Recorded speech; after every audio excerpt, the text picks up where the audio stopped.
You're listening to Birthing at Home, a podcast.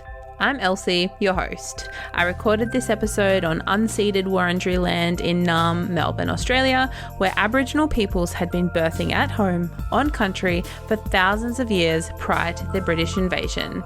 They are the original storytellers. If you want to learn more about me, the podcast, or how I can support you in achieving your home birth, be sure to check out my Instagram at birthingathome_apodcast. In episode 42, we hear from Kate, who so beautifully walks us through her 3 births at home, including a Footling breech home birth. Kate and her partner James began connecting with the home birth community before their first baby, and so naturally, when the time came, they chose home birth. And after 2 magical births, Kate decided to birth unassisted, but supported by her loved ones. Enjoy this very, very special episode, everyone. Welcome, Kate, to Birthing at Home, a podcast. Thank you. Nice to be here. Thank you for being here at 7:42 on a Friday night. I mean, mum life. Not many other places I'd rather be. I love talking about birth. Yeah. Do you want to give a bit of background for the listeners, Kate, about like who's in your family, where you're located, that kind of thing? Sure. So I'm Kate. I live with my husband James, and we have 3 sons. Our oldest is 4 years old, Albie Forrest. We've got a 2-year-old, Doula River, and a 10-week-old, Vance Ridge. And we live in the Byron Bay hinterland area. Oh my goodness, what amazing names. Yeah. Can you so it's Albie Forrest? Albie, Alvey. Yeah. Yeah, Forrest. He was born in the forest, which we will get to, which is why his name is Albie Forrest. Oh my gosh, you can't see me, listeners, but my jaw has dropped. Oh my God. And what was baby number 2's name, sorry? Doula River. Yeah. And I will explain maybe his name as well, but you'll get to hear it about his birth. But Judah is a biblical name, and it means to praise. And what he did in his birth as the baby was just so honourable and praisable. Like, he did everything that a baby needed to do in that circumstance to make his entrance into the world. And yeah, it just gives me goosebumps. Like, his name just suits him so much. And when I was in early labour with him, I was swimming in a waterfall, and it made more sense to call him Judah River rather than Judah Waterfall. Yeah. Oh, that's so special. And what's baby number 3's name? So here's Vance Ridge, and we live in a little town called Dunoon in the Northern Rivers area of Australia on the east coast, and in Indigenous language, Dunoon means ridge. Yeah. Oh my gosh. They're such magical names. Wow. Thank so you. 3 sons. That's 3 warriors. Yeah. And so how old is Alvie? Albie's 4. 4. And Judah? He's 2. 2. And then Vance, you just said, is about 10 weeks. 10 weeks today. Yeah. Oh my gosh. So what, like, I'm so excited. I suppose, like, going back, you know, to start off this episode, going back before the birth of Alvie, you know, thinking about your own, like, you know, maidenhood and childhood and whatnot, like, what was your understanding of pregnancy, birth? Like, did you know about birthing at home? What was that like for you? Definitely didn't know about birthing at home. I was brought up pretty mainstream in a really small rural town down in country New South Wales by very beautiful standard folk that just, seen a GP, birthed in a hospital, all that kind of jazz. And, it wasn't until I moved to the Northern Rivers, I guess, it really just became my world. My husband and I have been together for 13 years, but about 7 years ago, I knew I just deeply, deeply needed to become a mother. I've always wanted to be a mother ever since I was a child, but that real urgency, started to come across me. So we, went about a very conscious conception journey and did all of the energetic and physical cleansing and detoxing and clearing and everything to start paving the way for a beautiful journey. And home birth just kind of fell into our lap because the town that's the biggest town to near where we live is Lismore, and it had one of the very few birthing centres in Australia at the time. So we were just really blessed that that was where we kind of went, and it just felt so normal to get in contact with that midwife. I think I was 6 weeks pregnant when I reached out to her and I was like, hello, will you be my midwife? I was so excited. And she's like, come back to me when you're about 14 weeks. Like, settle down.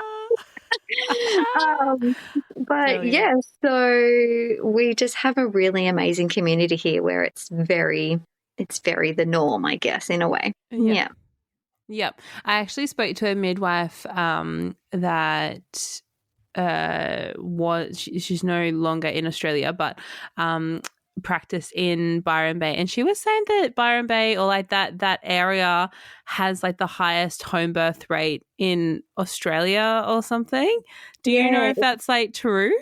I don't know if that's true, but it wouldn't surprise me. Yeah, because Byron Hospital, you can have a home birth for free through the community hospital there.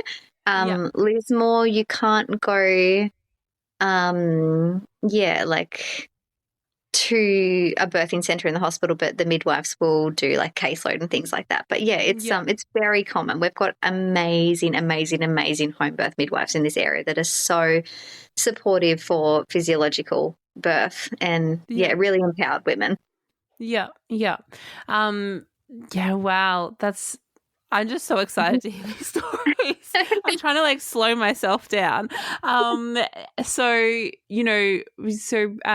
like the conscious conception with Alvi and whatnot.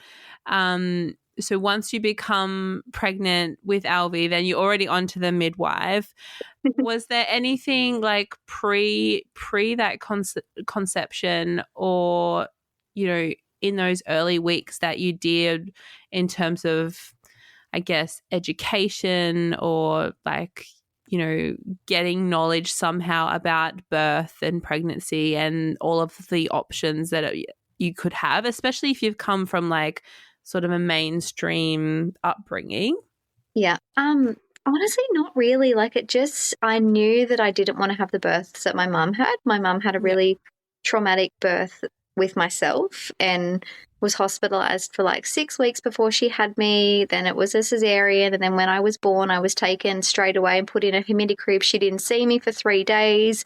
The doctor or the obstetrician came in and said, would you like me to take a photo of your baby? So he took a Polaroid picture and went and took it to my mum because I was in a completely different part of the hospital. It was really intense. So I just knew, like, I was always told that story.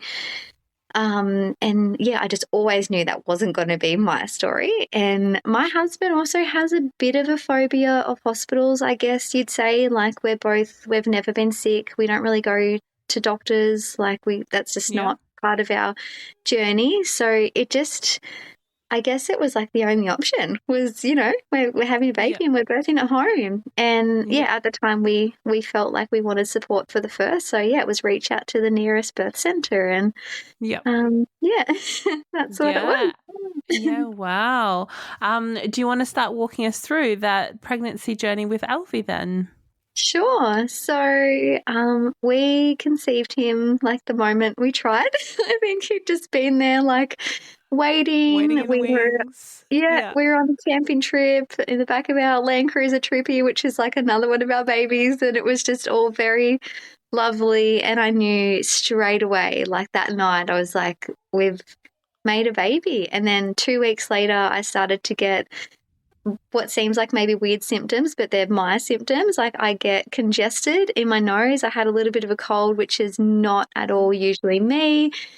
And just started feeling like some little twinges and things. And I was so excited at the time that I took a pregnancy test, and obviously, it was confirmed, and we just celebrated, and we're just so high on life. And honestly, it was pretty standard. Like, I had no morning sickness. I just grew a belly and just kind of went about my life. And at the time we lived on a 10-acre allotment of rainforest, so we had a really, really peaceful home space, and I woke up every morning and meditated like before the sun came up, and was practicing yoga every day. And I loved the job that I was working in at the time, and it was a job where I empowered women every day. So that felt really nice to as well be like a receiver when everyone started noticing that I was growing a belly. And I finished up that job though when I was 28 weeks pregnant, just to really sink into pregnancy. And I did exactly that. I bathed every day. I went for massive walks. I read so many books to become empowered on birth, like Sarah Buckley, Jane Hardwick Collins, Ina May Gaskin, like all of the wonderful home birth queens and goddesses. I just, really empowered myself. And James and I went to, at the time, the midwife that we were with hosted like every Saturday morning. She would put on morning tea and a birth circle, and it would always be a different topic. And we went to so many of them, just so enthusiastically. Like, I think the first one we went to, I was 4 weeks pregnant, and it was about communication elimination. I had no intention of doing it, but I just wanted to go and learn about everything. So we really dove deep into the world of pregnancy, and I was very conscious with everything that I was eating, the energy that I was taking in, like just living my best life. And it really paid off because his birth was just really beautiful. Was there anything, so you were, reading all of the books and resources like that. Was there anything, like, did you do like a hypnobirthing course or like any particular course or anything like that? Or even for James? No, we did like online free resources, but we didn't do any kind of paid courses as such. But hypnobirthing was definitely something that we did. I had a couple of free recordings. One of them was, I think, the Australian Hypnobirthing Association. And listened to those every night when I was going to sleep. Just really trusted. I just think from the very beginning of my mothering journey, I've just really trusted the process and just kind of let it pave its own way as such. Yeah, that's beautiful. And I guess just briefly, like when because you're obviously in that kind of community, but telling somebody like your mum who's had this experience with her own children, did she have particular comments about that, or like did other people have any like, unusual opinions or feedback about your choices? Yeah, definitely. So, like I actually had no friends that had ever had a home birth at the time. I didn't know anyone apart from the people that I was meeting through these birth circles and the midwives. But my parents have always been really, really supportive. They've kind of been used to me doing things that are quite against the norm for them. So, they were, I think they had their hesitations, but they never voiced it. They always just trusted me and trusted the journey and, trusted the education of the midwives, I guess you would say. But my nan has always had something to say, God bless her, but she's an ex-nurse, and she just, has fear around childbirth, even though she had 5 beautiful physiological home births herself. Or not home births, sorry, just physiological hospital births, very. She still just has that, that feeling in her heart, like there should be someone there that, can look after my little Katie. Oh, wow. And in the lead up to like having Alvie, did you like, so you birthed him in the forest, I guess, like how did you, because when I have had home births, I mean, I've seen like people on YouTube and stuff give birth outdoors, and it sounds really amazing. But like, for both of my babies, it was like winter, and like I live in Melbourne, so I'm not like going outside to give birth, but like how did you decide that that was your space, that was your place? Well, so he actually was born indoors because Yeah. my dream the whole entire pregnancy was that we would be outside in the forest with a fire. And of course, standard, when he came, he had different plans. And it was, the middle of winter, which I always knew, but it was pissing down rain. It was so wet. Yeah. So there was no way we were going to be able to have the fire that we wanted outside. So, he was born like in our little cabin that was surrounded by the forest in the forest. Yeah. In a pool. Yeah, in a birth pool that we'd borrowed from our midwife. And that's how he got his name from the. Yeah, I mean, still in the forest. That's still like very cozy and magical. Do you want to walk us through like the birth of Alvy then?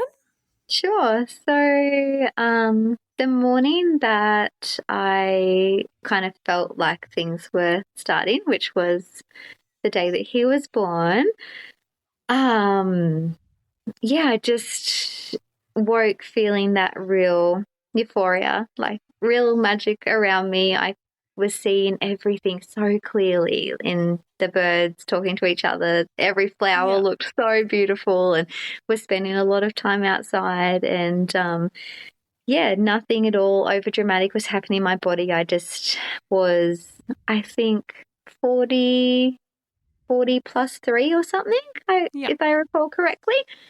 So I knew that he had to come like pretty soon, was feeling, really ready to become a mama. And my partner had finished up work 2 days prior and was taking his kind of maternity leave, which was nice. We'd really sunk into just each other and, baby's arrival. And, so we just spent the day just walking up and down our driveway, which was really steep, connecting with the trees. I think we watched a movie. We made a really simple dinner, and then it must have been about 7 p.m. or something. I was, started to feel that tiny little bit of a twinge, like a bit of a period like cramp, I guess, as you would explain it. Just messaged who's now my best friend, but my doula at the time. She lived down the road, and I said, I think that maybe something's happening. Would you like to come up for a cup of tea? And she's like, okay. So by the time she walked up, she walked in the door and just whispered to James, I think Kate's in labour, so we might go and run her a bath. And James and I were quite naive because our midwife had always said to us, like, labour can go on for days, so don't call me straight away, just call me when you think that things are really happening. We just, I hopped in the bath, and Indra just poured water over my back and moved through a couple of surges that were still very manageable at the time. And I think that was maybe at about 9:30. So maybe like 2.5 hours later, a cup of tea and a bath later, things started to ramp up. And I said, maybe it's time that we message our midwife and just let her know that things are happening. So we did, and she said, I'll make my way.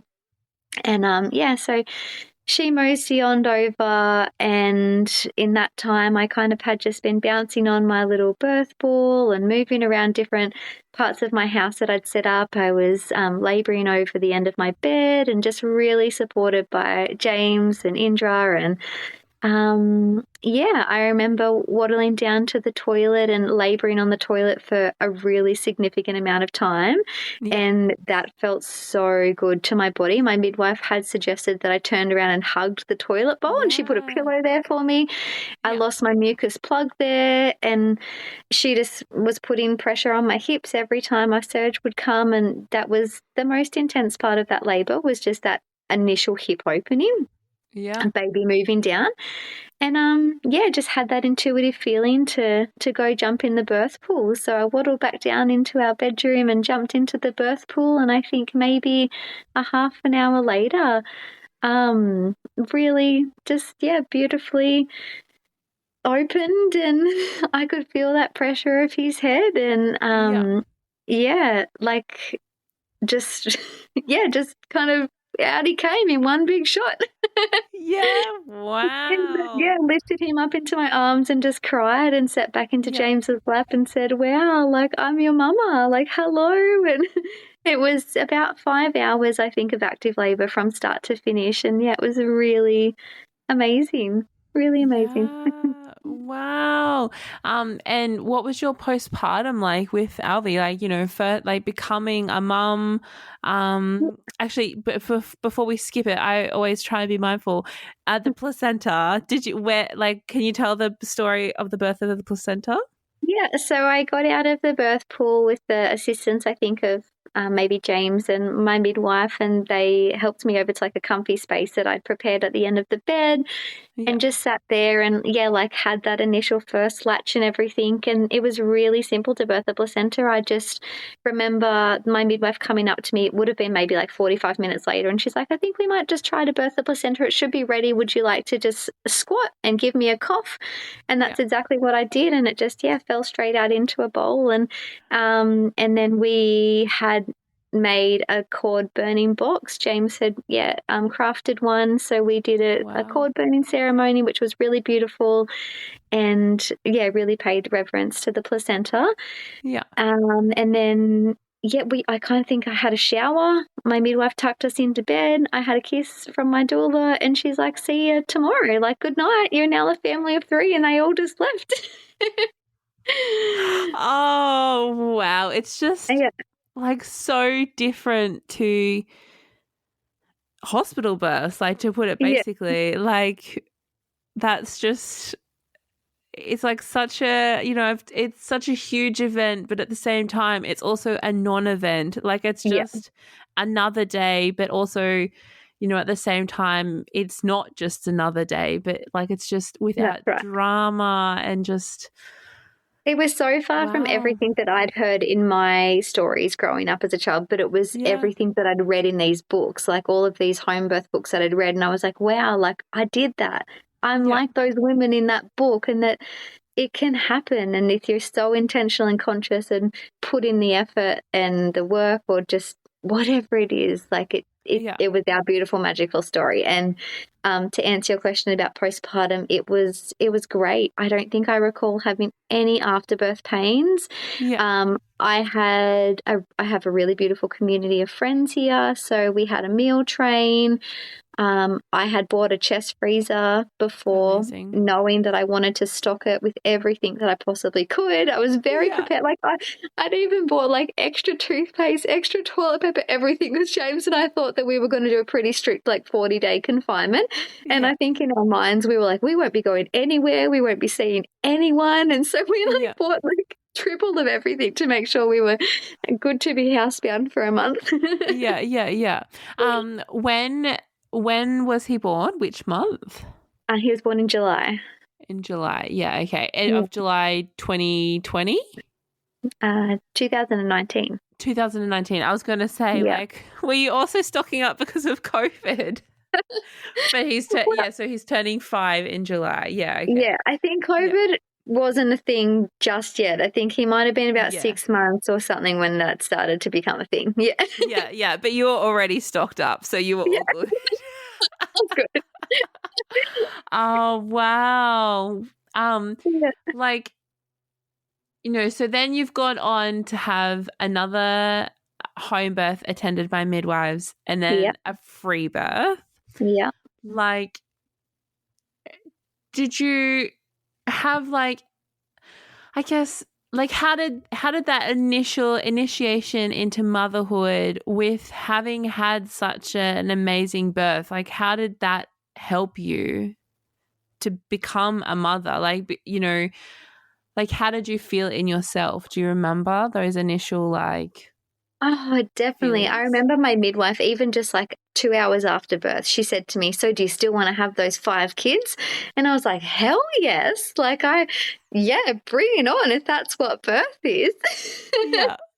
But it definitely has fueled me. I think, as I said, I've always wanted to be a mum, but it just really solidified that. I think everything in me is just made to be a mother. Like my body is made to do this. My mindset is made to do this. Like it's really a big part of who I am, and my purpose here on this earth, I think, is my mothering role and sharing with other people as well. And James feels very much the same. Like he loves sharing our birth stories with other dads just to really empower them, because it's not spoken about enough between the men, I think. No. Yeah, wow. And like, so the birth with Judah River. Yeah. This is how I reached out to you. And as a spoiler alert to everyone listening to this podcast, although it'll be in the title probably, so it won't be that much of a spoiler, but Judah was born at home breech. He was Footling breech, so feet first. Yeah. I guess that's why I'm so excited, because I haven't had a breech home birth story yet. Oh wow. So you're the first one. And like thinking about what you just said is like the stories are so important, and I love seeing on Instagram like babies being born breech, because like in your regular kind of mainstream circles, if you say that you have a breech baby, people are automatically thinking, oh my God, emergency C-section. And can you like imagine how many babies in the world are actually planned C-sections because they're breech? Definitely. So this story, Kate, is just so we would have been advised to have had to go to a hospital had we have had a scan, and our midwife knew that she wouldn't legally have been able to support us. So it was very grateful that we have had very low intervention care, and I'd never had any cervical checks or anything like that in any of my pregnancies. Like didn't have an ultrasound leading up to Judah's birth. So we literally had no idea. And even my midwife was, palpitating and trying to feel, but she could never really sense where he was. And it suits his personality because, he's just he's a mover and a groover. So he probably just never sat in one place. I put it down to the fact that I jumped in a really, really cold waterfall the morning before I birthed him. And I was like, I wonder whether I'd flipped him upside down because he was so cold. Such a shock. Yeah. But it was just our biggest blessing that we just didn't know, because there would have been, I think, a lot of fear put onto me, and other decisions 100%. Might have had to have been made. So, so going into the pregnancy with Judah, no questions asked, another home birth, please sign me up. Very much so. Another conscious conception, just another home birth. We were in a different house at this time, though. We had moved. So, we were living in a town about a half an hour away from our old home. And our midwife that we had was sort of starting to slow down her practice. And, we chose to go with a different midwife this time, although we absolutely loved our first midwife. It just, didn't align for the second birth. So we had a different midwife in a different home, but still a home birth. And did you do anything differently with the pregnancy with Judah compared to Alvi? No, really similar actually. Just a lot of hypnobirthing, a lot of yoga, walking. I wasn't working. I'm just a stay-at-home mum ever since having Alvi, so I had, in ways, a bit more time up my hand, a bit more time up my sleeve. But no, just went about it the same. Just screw a baby. And did you have any ideas about things that you might, considering with Alvi it was about 5 hours, right? So did you have in your mind like things you might like to try out that are different, or like do the same thing in terms of like labor and birth? Just pausing here, everyone, to thank the June sponsor of the podcast, which is Earthy Birth. If there is one thing that has been missing from the home birth scene, it is aesthetically pleasing birth pools. until now. Earthy Birth is a small family-owned business, and they're proud to offer professional quality off-white birth pools made from thick eco-PVC and are designed for 40-plus uses. That's a lot of home births, guys. They also offer stunning disposable floor-length liners, uniquely designed so that they protect the whole pool and that they don't slip off into the pool. Not only that, the liners come with optional artistic designs printed on the base to make your birth space even more beautiful. Earthy Birth also stocks plenty of other home birth supplies such as hoses, tap adapters, pumps, rebozos, birth combs, fairy lights, and much more, all in gorgeous earthy tones. They offer both purchase and hire with free shipping Australia-wide for all orders over $50. Visit earthybirth.com.au today. Thanks so much, Earthy Birth, and enjoy the rest of this episode, everybody.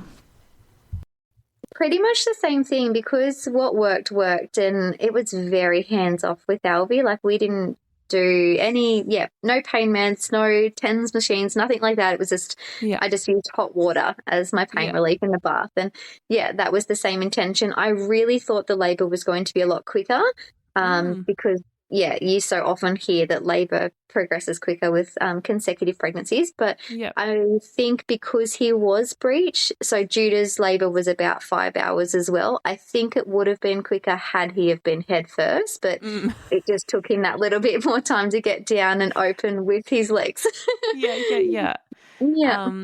And did your start of labour, like, was that different to Albie? It was honestly literally nearly the exact same story. Wow. It was like the same time at night. So we'd washed up, from dinner. We sat down to relax after putting Albie to bed. And I was like, few little period cramps. Here we go. Text my best friend, and I was who was at Albie's birth, and I was like, I think we're on. Would you like to make your way up for that cuppa? So she came out, and just really, really similar experience. We had a beautiful birth altar that I just sat near on my ball. Yeah, people were taking turns holding my hips when they would open, at the last kind of half an hour, I got into the pool, but I did have one moment of kind of like, I feel like I've never ever questioned my ability to birth. I've never kind of ever had any fears of like, I can't do this, or that's just never crossed my mind. Like, I've never had that in labour, or I can't handle the pain or anything. But during Judah's labour, I was like, I feel like I'm in transition, but I can't feel the pressure of the head. But at the time, I just couldn't really speak that out loud. Like, I very much go internal when I'm in labour, and I don't talk. I don't like being spoken to. I just focus. And it wasn't until the moment that I was in the pool just thinking, why do I feel like I'm not progressing, but I really, really feel like these surges are quite intense. So I put my hand up there to see what was going on, and I just remember saying, I can feel fingers. And the midwives just said to each other, it's breech. And they were sitting in like a whole different room at the time, but then you could feel the tone of the room change for a few minutes. It definitely changed. So she came over and just said, okay, I think, baby's breech. She'd never attended a breech home birth before because it's obviously illegal. So they kind of just went and had like a couple little second meeting, and obviously reconvened and came back over and said, we think that it might be best if you get yourself out of the birth pool. Do you feel comfortable? And in that moment, I just leaped out of the birth pool. Have no idea how, because I had a foot basically, halfway out of my vagina. But I leaped out of the birth pool, and it was more recommended that I get onto my knees. Apparently it's easier to birth a breech baby if you're in that position. Yeah. So I got onto my knees. They put some towels under my knees to make me a little bit more comfy. I held onto my midwife's shoulders, who was sitting in front of me. And at this point, one of Judah's foot was already out. Wow. And basically we just let him do the rest. So then he shimmied his other little foot out, and the best part of all was this part, like he started pedaling his feet like he was on a bike to shimmy his body down and out. It is amazing. What? So we have a pretty dodgy video because it was, it was dark and at nighttime and just on an iPhone. But watching him pedal his feet and his little torso just keep shimmying down, it was amazing. It was about 6 minutes from the moment I got out of the pool till the moment he was fully out of my body. But yeah, you see the feet come, the torso come, and then at the very last minute his head just comes out. And yeah, it was really amazing. And in that moment, like afterwards in reflection, my midwife was like, I wasn't fearful when I seen him moving his feet up and down and he had really good colour. She said that where the fear comes in with people birthing breech babies is the umbilical cord can get pushed against baby's body and your cervical wall and then they lose oxygen. But that wasn't obviously the case for us. It was really simple, really amazing. And then as soon as he was out, he gave out a beautiful little cry. I picked him up. He latched straight away, and it was just like any other beautiful birth. He decided to jump into the world, and it's very much a testament to his personality. And I think that all of my kids have showcased that so far. Like Alvy, my oldest, is like such a he's just really calculated and very by the book, which his birth was like standard textbook home birth. And then Judah, he's just very spirited, and it just makes sense that he jumped into the world. And we're like, he was running from the moment he came in and he just hasn't stopped. Like he was running at 10 months old and like, gosh. Yeah, but it was amazing. And birthing his placenta was very simple as well. It was just kind of a little cough into a beautiful bowl. We did the cord burning ceremony again, and we all just kind of sat around and we were like, wow, a footling breech at home. That's amazing. Was Alvy present at the birth of Judah? He most definitely was. So we checked in with him heaps during the pregnancy and we're like, do you want to be there, buddy? And he really did. So he was 2 and 2 months. And he was in the arms of my best friend just watching on so beautifully. And then as soon as Judah was born, he came and sat down right next to us and put a little hand on his head and and he still speaks about the birth. Oh, that's so beautiful. Like, when you've felt those little fingers, do you remember, like, was there a sense of fear from you? Did you feel like you had like a fear, like, oh, like, what am I feeling? Like, especially when they've said, oh, you're going to have a breech baby. Like, how did you feel? I didn't. My husband definitely did, and I could feel that on him. I could feel him behind me, and just his energy had really shifted in that moment, and I think I could feel how white he was in his colour without even looking at him. But for me, I was just so like, we're here, we're in it, like there's nothing we can do anyway. Even if someone was to call an ambulance, we're 25 minutes from town, from a hospital, like baby's already a quarter of the way out. Like we're just got to do it. Like this is our journey, and I just had full trust and just full knowing that it was just all going to be okay, and it was. And like the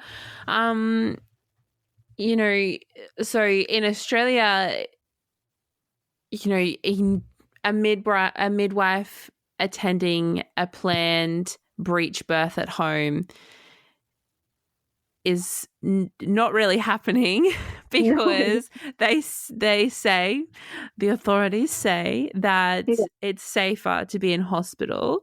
And so, if you're at home, that's, out of your scope of practice against XYZ. And I think, like, it's so frustrating to me because I listen to the Birthing Instincts podcast and, I feel like I absorb a lot of breech birth information. And it's just so sad that as a variation of normal, well, it's not even considered a variation of normal, but it is a variation of normal, that the skills for midwives to, safely have those skills for breech births, like Like, that's amazing that, you know, they felt, you know, I'm not sure if confident would be the word, but like they weren't calling the ambulance being like, holy heck, get us out of this situation. This is an emergency kind of thing. Because it could have gone like that as well, you know, and I think that's a testament to how amazing your midwives clearly were, that they trusted that this was just going to happen. Like, that's They amazing. definitely trusted, but they did call the ambulance. I didn't know. Yeah, wow. I had no idea because I think they obviously didn't want to still interfere in anyone in the room. But apparently the ambulance turned up obviously after I'd already birthed him, and it was during COVID times, and they were outside, and I only found out like a couple of weeks maybe after or whenever it was, I was having like the, catch up with the midwife, the debrief. Yeah. And she's like, oh, they turned up in these big alien suits because it was the middle of COVID with like these huge big like masks, like helmets on, and these big white suits. And she's like, we just laughed at them and said, you can go home now. Baby's born. This mama, trust me, she does not want you coming in her house looking like that, for one, and like no one needs you anymore, so basically be gone.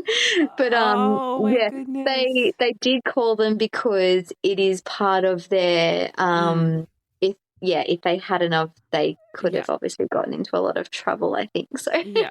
But I'm very appreciative of you sharing the story, because like, yeah, you just don't hear it in Australia. No, and like the backup midwife, she had done some like work experience, I guess you'd call it, in Papua New Guinea, where she said that breech is so common over there. Like, wow, very, very, very common. I'm not sure of the percentage, but I remember it being really high. So she had attended numerous breech births in the past, and she never actually even stepped foot into the room that I was birthing in, but I think she must have really like stood as a pillar of wisdom for the main midwife during that time. And maybe she had whispered to her, like, I've been at breech, like everything's okay, like let's just see how this unfolds. And again, just trusting. I think we just have really trusting women. And you know, like, so like in terms of intensity wise, and as far as surges go, you know, I obviously have only had head down babies, but like, how, you know, can you remember like the difference in intensity between Alvy and Judah, or do you feel that they felt somewhat similar?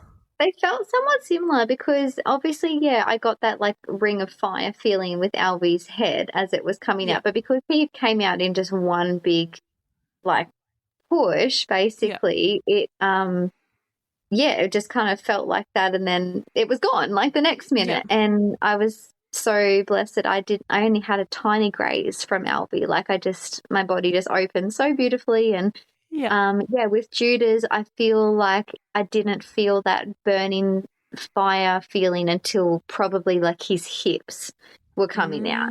Yeah, I guess that might have been the wider part of his body. And then I was kind of like, oh, yeah, like this is intense. But I've, never ever been anything that I feel like I hadn't been able to just really like grunt and breathe through. Wow. Yeah. Just like, and those little legs. Oh my gosh. Do you have pictures? Yeah, I have pictures. The video. Yeah. That's incredible. Wow. Thank you so much for sharing that. And so then, so you've had a breech. What does that mean then so you've had a free birth with Vance? Yeah. I guess, do you want to talk us through a little bit about that decision-making process? Like, so you've had 2 amazing home births with midwives. Yeah. What inspired you to then have a free birth?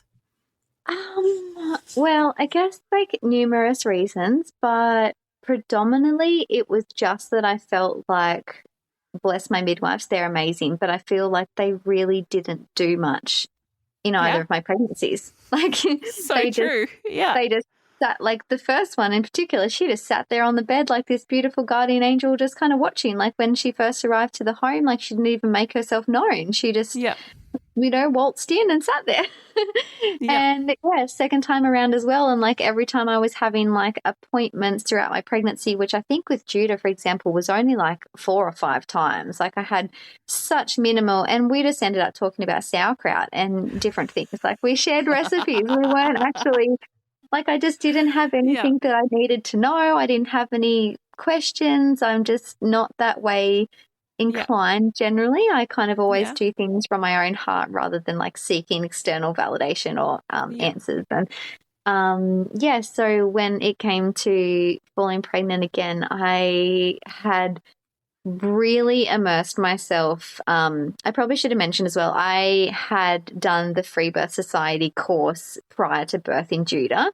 So I was very aware of like women free birthing and the whole movement and everything. And I don't really like love the labeling that goes on with it, but I was just like, that feels right. Like that to me feels like how it should be. I just want to give birth with my best friends and my husband and my kids. Like I don't need someone, because in my other 2 births, without sounding naive, but I never had needed anyone. So I just trusted I wouldn't need someone again. Or if I did, I would know and I would call an ambulance or whatever was needed. And then we would, waltz off to the hospital. But just didn't feel like I needed anyone. Also, it was really big financially. Like we just didn't have $6,000 to pay for a midwife. And although I feel like I'm quite friendly with a lot of the midwives and just the birthing community in the area, and someone probably would have done me a bit of a deal here or there, like it just, it just didn't at all feel right. I just, I knew I wanted to have my best friend because she'd been at my 2 previous births. So she was predominantly going to be there just to support my kids. And then it was just going to be James and I. Yeah. I think,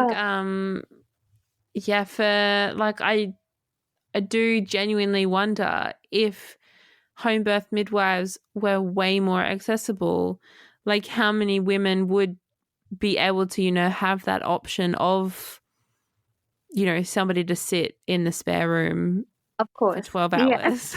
Like, and say and not be her, not be heard, not be seen kind of thing. But like, it's a pretty expensive thing to be doing, to have someone sit in the room next door and not do anything. And, Definitely. and that's what you want. Like, and they're worth every penny. Like, I know for my friendship circle, like my girlfriends that have had midwives and had home births, like some of them have really needed and wanted and loved their midwives and loved asking the questions and loved having them check their progress and all the things. But for me it was just it just felt really unnecessary. I wish I had a photo, but like for my second home birth, I literally wrote on a paper, "Don't talk. I don't want to see you," in the politest way possible. But 100%. So you did the Free Birth Society course before Judah. Did you I've heard like mixed reviews on it. What was your feeling about the course? I really liked it. I thought it's very free birth driven, obviously. But, in the politest way, like they very much believe that free birth is the best way. But I don't. I just believe that everyone should birth the way that they feel most comfortable. But I think that the resources and the information that they have accessible on there is really empowering. Like if you don't know much about meconium or whatever it is, if you're not a birth junkie like me that listens to every podcast and all the things, like like it'd be really handy for someone that that wanted a lot more information, that didn't have access to a really supportive midwife or birth worker or something like that. So did you do, after Judah, So then you decide that you're going to have a free birth. Did you do any other, education or like stuff like that? Not on birth, no. I feel like it was more around like accessing those limiting beliefs that I had. So obviously there are fears that come up when you are not going to have anything, any intervention in the pregnancy, anyone in your space. So working through those, I feel like it was a lot more of a journey of like setting really firm boundaries, like learning how to put more boundaries in place with friendships and family, and how much like energy I was giving to other people. And it was a lot more like inner work for his pregnancy rather than any more information about birth. I feel like I kind of had already had my birth knowledge up to date. Yeah. Did you have any specific fears or concerns about breech, considering you'd had a breech? I'm not sure like what the stats are on like breech and repeat breech, but did you have anything like that? I had heard somewhere that once you have a breech, you're more inclined to have more. So it did cross my mind, like, will everything be okay? But then again, just coming back to, I had a great breech birth at home. Why can't I do it again? Like, I just always just kept coming back to trust. If there was ever anything that, rose, and James took a bit more kind of finding his confidence with not having a midwife around. So it was a lot of working alongside him as well to be like, well, what fears have you got? And how can we make you more comfortable in the birth space? And what was your pregnancy like with Vance then? So it was a bit more physically challenging, actually. Okay. No morning sickness or anything still, but I just my husband was working heaps at the beginning of the pregnancy, so I think like that was taking a bit of a toll for a while there until he kind of cut back his hours and running after two very busy boys. And then at the end of the pregnancy, we were in the peak of summer, and it was a hot summer. It was, like really unforgiving, and I just felt so heavy and hot. So we spent a lot of time going to the beach or to the waterfalls. I was eating a lot of ice and frozen oranges and just trying to keep cool because, physically my body definitely seemed to struggle a bit more, which he ended up being about 1 kilo heavier than like my other two boys. So I guess I'm a pretty small framed person. Like an extra kilo is a big weight for my little legs to carry. But yes, I definitely feel like it was a bit more challenging, and it took a lot more motivation to get out and to move my body and things like that. How heavy was Alvie and Judah then? 3.1 and 3.2, and Vance was 4 kilos. Wow. And so you were planning to have your friend there who was also your doula for Alvie and Judah. And your husband. And you. And I invited my other best friend as well.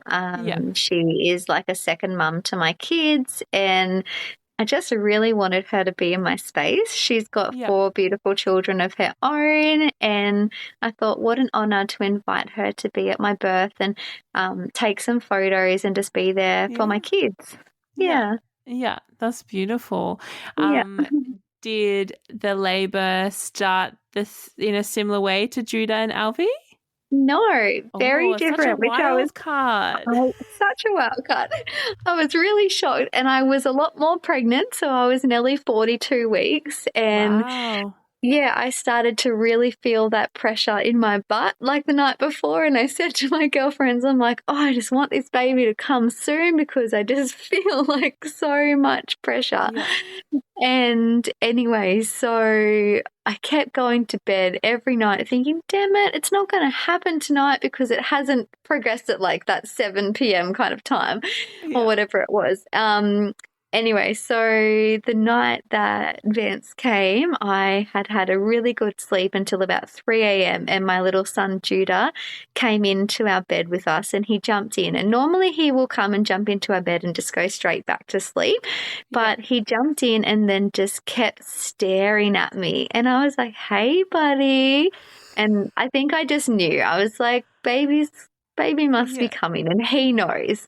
Anyway, I said, well, my mum has just got to do a wee. Like, wait here, I'll be right back. And I went to the toilet and I realized that my waters were leaking and I got so excited. This was at about 3 a.m. in the morning. I'd never had my waters leak in either of my other two pregnancies. They always just burst like as I was giving birth.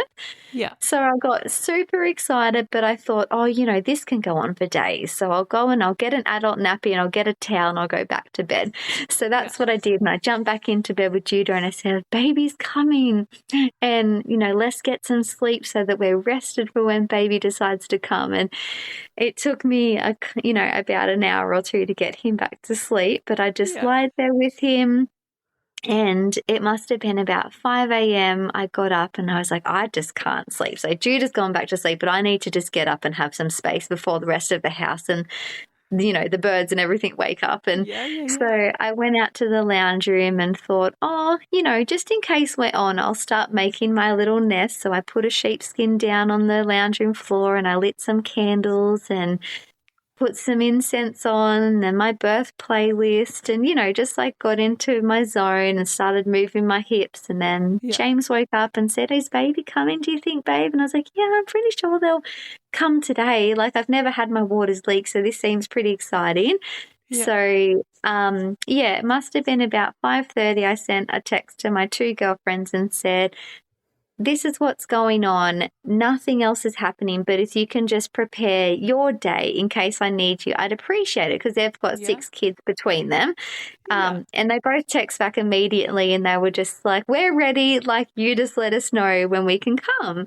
Yeah. And my best friend Indra, she said, I just want to see Alvy's face when Alvy wakes up because she knew how excited he was to be at the birth again. Yeah. And I said, oh, why don't you just like have a shower and come out? Because if things progress, they'll probably progress quickly and it'd be nice if someone's here to make breakfast for the kids when they wake up. And so she said, I'll just have a shower and I'll come out. And she's about a 45-minute drive. So, by the time she got here, it was a 7:15. I think I looked at the clock and I seen when they walked in the door and they just kind of like angelically came in and started, playing with the kids and gave both James and I a kiss and a cuddle. And just to backtrack a tiny bit, for about an hour before that, I'd had maybe in that time like 5 little surges that felt pretty mild, but I was like, oh yeah, like things will start happening.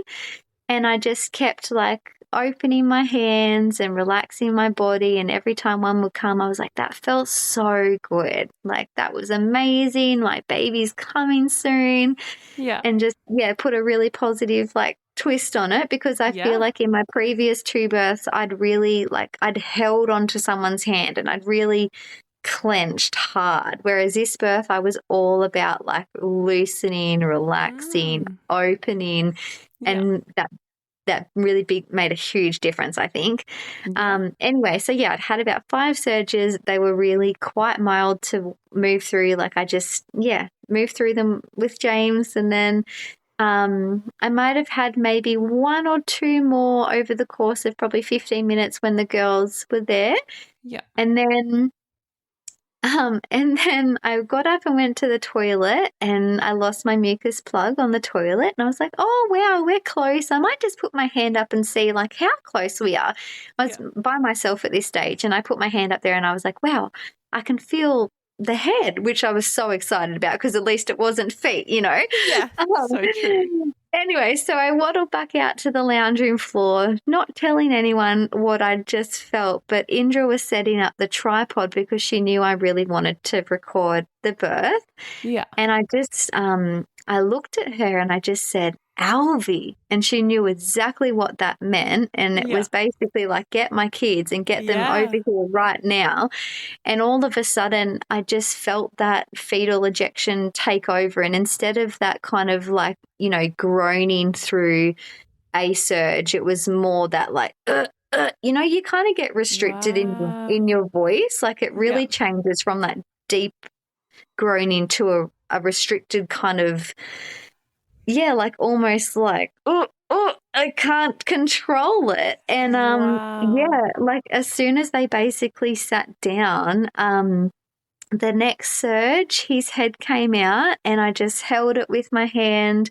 James was supporting me from behind. I was just on one knee and then had like one foot on the ground, if that makes any sense. I'll share a photo. But and I just like held his head for maybe like 30 seconds to a minute while he just opened really beautifully, and then the next surge he came straight out into James's arms and up into my chest, and it was all in a matter of like an hour and 15 minutes while we were just kind of making breakfast. And the kids were sitting in front of me, both in the laps of two of my bestest friends and my husband behind me, and I was just crying, thinking like, how can this be so darn beautiful and so easy and kind of peaceful and seamless? Like I just gave birth while I'm looking into the eyes of my children and my best friends. Like it was really amazing. It was really dreamy. And then just the ideal afterwards situation as well. Like I birthed the placenta, like again, very similar to how I have in both of my births.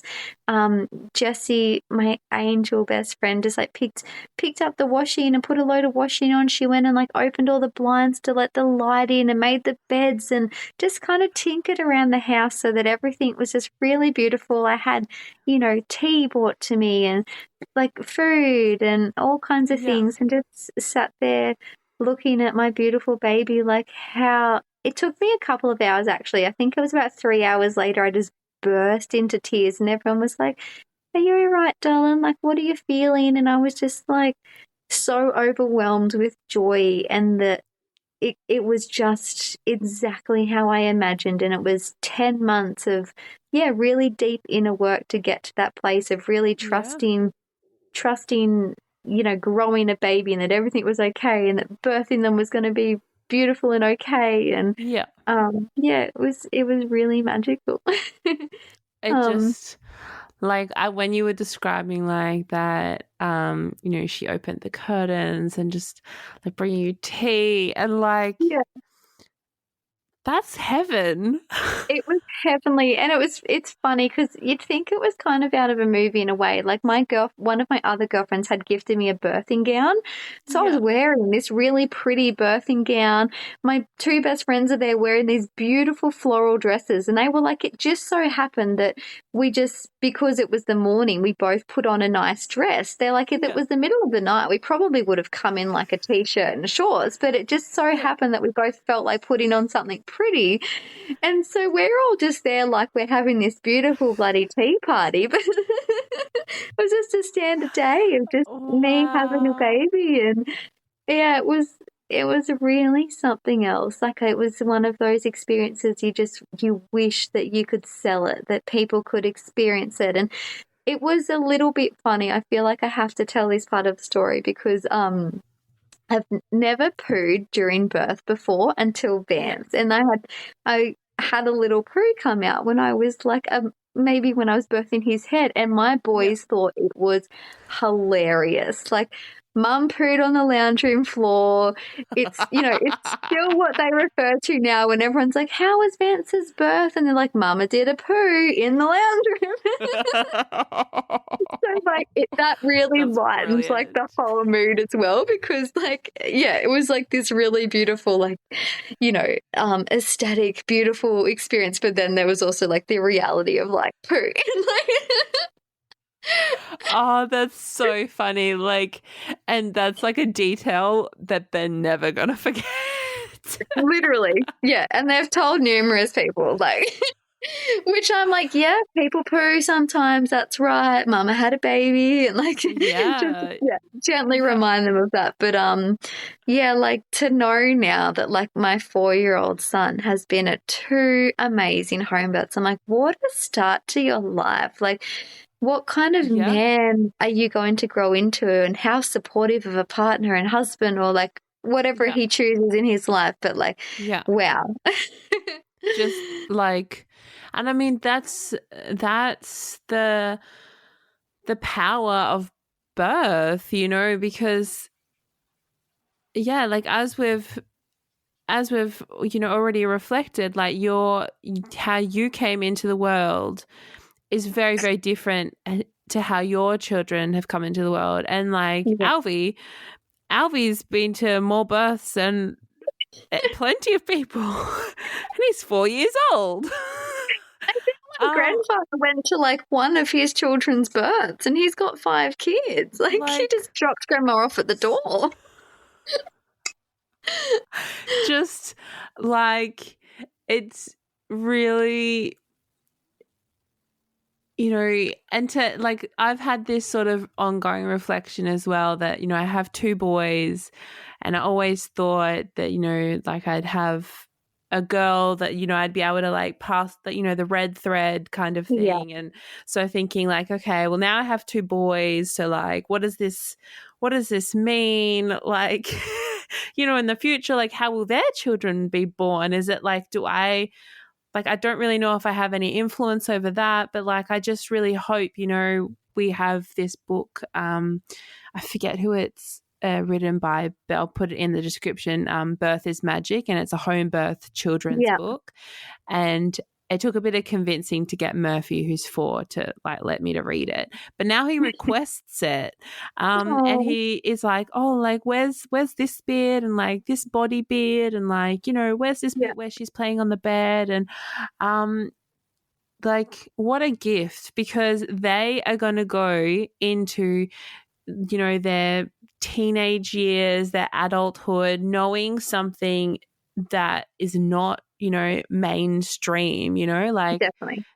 it opens their mind, it opens their eyes, and even if that's not the path that, you know, if they have you know children someday, even if that's not how they're brought into the world, I just think like it says something about the values you like, just like to see physiological birth.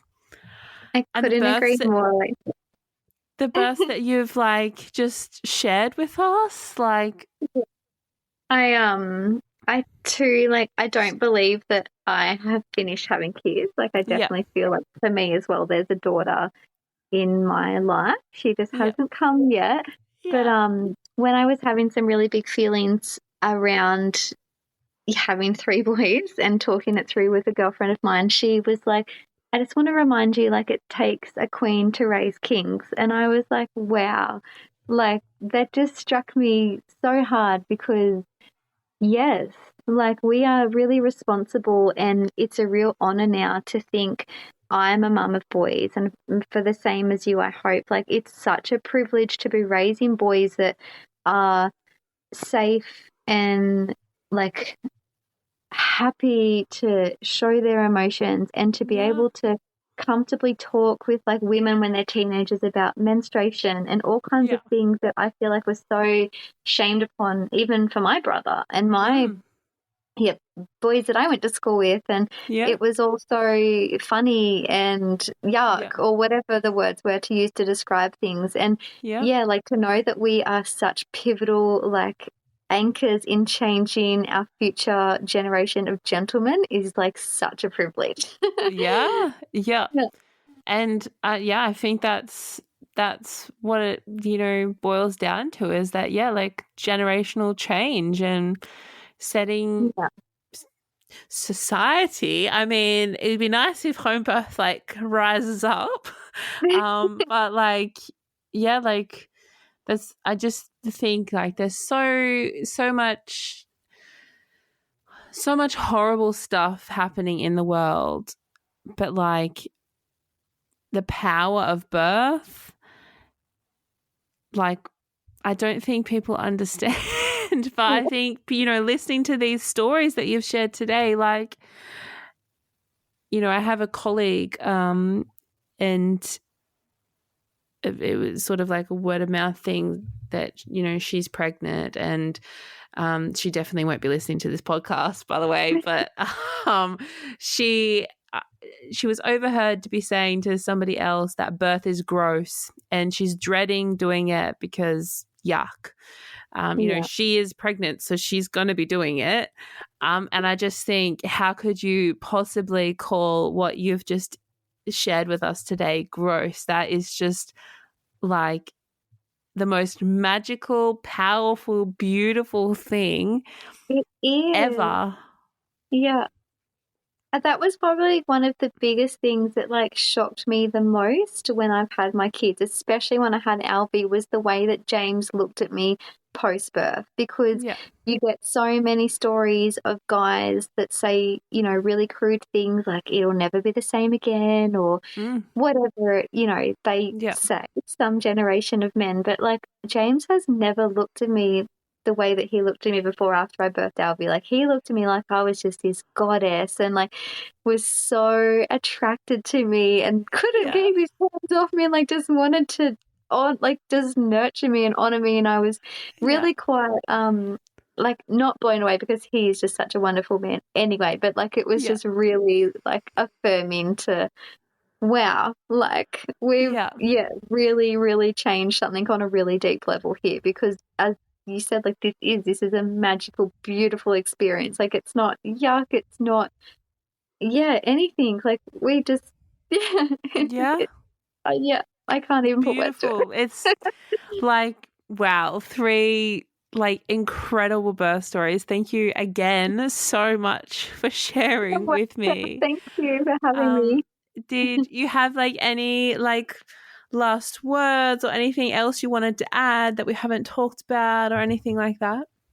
Oh, I probably heaps when we hang up, but I just think that I really just want to reiterate to trust, just to come back to trust. And my message, I think, would be to women, turn off the noise, get off social media, get it, I don't know, just step away from whatever it is that's noisy in your life and just come back to what feels right in your heart. What does your intuition say? Because the louder that speaks, the more messages you receive from your baby, from your body. And birth can be just bloody wonderful. Postpartum and healing can be bloody wonderful. It's I love it and I can't wait to do it again. Thank you so much, Kate. Thank you.